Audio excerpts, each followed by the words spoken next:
संदेश नहीं मैं यहाँ स्वर्ग का लाया हूँ, इस धरती को ही स्वर्ग बनाने आया हूँ। मैथिली शरण गुप्त जी की ये पंक्तियाँ साकेत रचना से ली गई हैं। नमस्कार, सभी का हार्दिक स्वागत है। हम जान रहे हैं कवियों को, हिंदी साहित्य के इतिहास में जो कवि थे उनकी रचनाएं। तो आज समझेंगे द्विवेदी युग के प्रमुख कवि और उनकी रचनाएं। तो द्विवेदी युग में श्रीधर पाठक जी कवि हुए। 1860 से 1928 इनका जीवन काल था। बनाष्टक काश्मीर सुषमा 1904 में और देहरादून 1915 में इनकी रचना आई और भारत गीत 1928 में इनकी रचना आई थी। फिर थे अयोध्या सिंह उपाध्याय, हरिऔध जी इनका निकनेम है। 1865 से 1947 ईस्वी इनका जीवन काल।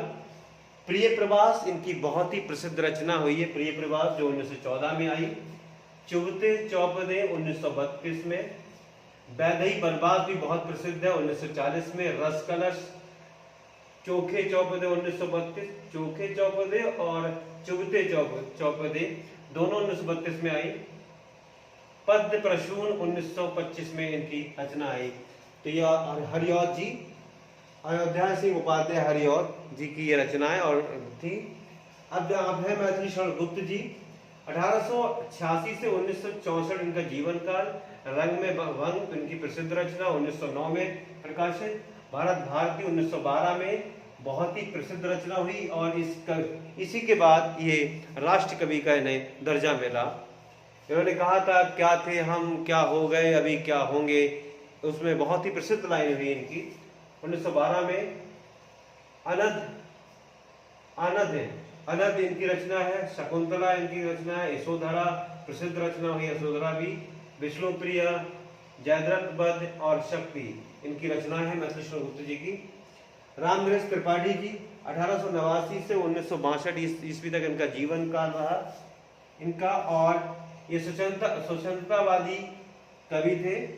मिलन 1917 इनकी 4 प्रमुख रचनाएं आई थी। मिलन, पथिक 1920, मिलन 1917 और मानसी 1927 और स्वप्न 1929। कविता कौमुदी के संपादक थे। तो इस प्रकार रामनरेश त्रिपाठी जी की 4 प्रमुख रचनाएं जो आई थी, मिलन आई 1917, पथिक 1920, मानसी 27 और स्वप्न 1929। स्वतंत्रतावादी कवि थे रामनरेश त्रिपाठी जी।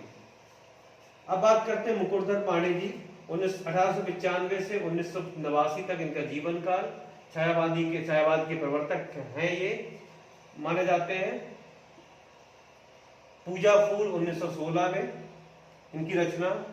सैलवाला 1916 में और स्मृति पुंज 1983 में इनकी रचना आई। विश्व बोध 1984 में ये आई थी। और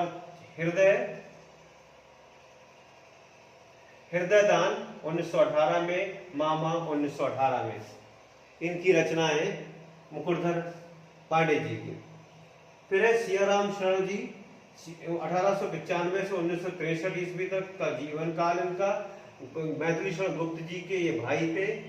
मौर्य विजय, अनाथ, दूरबादल, विषाद, आद्र, आत्मोत्सर्ग, पाथ्य और मृण्मयी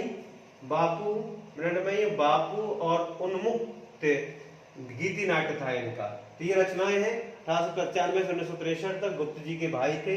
मौर्य विजय इनकी रचना आई पहले, फिर अनाथ आया, दुर्बादल आया, विषाद इनकी रचना आई, उधर आद्रा आया, आत्मो उत्सर्ग आया, पाथ्य आई, मृण्मयी आई, बापू रचना है इनकी और उन्मुक्त गीति नाट्य भी इनका है। तो ये हमने इनके जाना मुकुटधर पांडे जी को, उनकी रचनाएं। अब हमने जाना सियाराम शरण जी को और उनकी रचनाओं को। अभी हमने सियाराम शरण जी को जाना। अब जानते हैं महावीर प्रसाद द्विवेदी जी को। इनके सरस्वती पत्रिका के संपादक थे, जो 1903 से, जो बहुत ही प्रसिद्ध पत्रिका थी द्विवेदी युग की, जिसने हिंदी को एक सुदृढ़ रूप दिया। संपत्ति शास्त्र इनकी रचना है। कन्या कुब्ज इनकी रचना है, अबला बिलाप इनकी रचना है, गंगा लहरी इनकी रचनाएं हैं ये। और उन्होंने कहा था कि साहित्य समाज का दर्पण है। साहित्य पढ़ने का मतलब है आप समाज को बिल्कुल शीशे में देख रहे हैं कि समाज कैसा है। तो साहित्य समाज का दर्पण है। ये महावीर प्रसाद द्विवेदी जी ने कहा। महावीर प्रसाद द्विवेदी जी के नाम पे ही द्विवेदी योग का नाम पड़ा, नामकरण हुआ। माखनदास चतुर्वेदी जी के बारे में समझते हैं। इनकी रचना है हिमकीर्तनी 1941 में आई, हिमतरंगिणी 1945 में, समर्पण माता 1951 में, और युग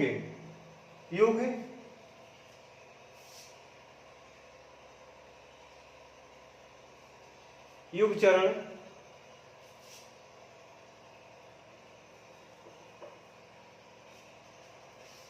नमस्कार, फिर मिलते हैं।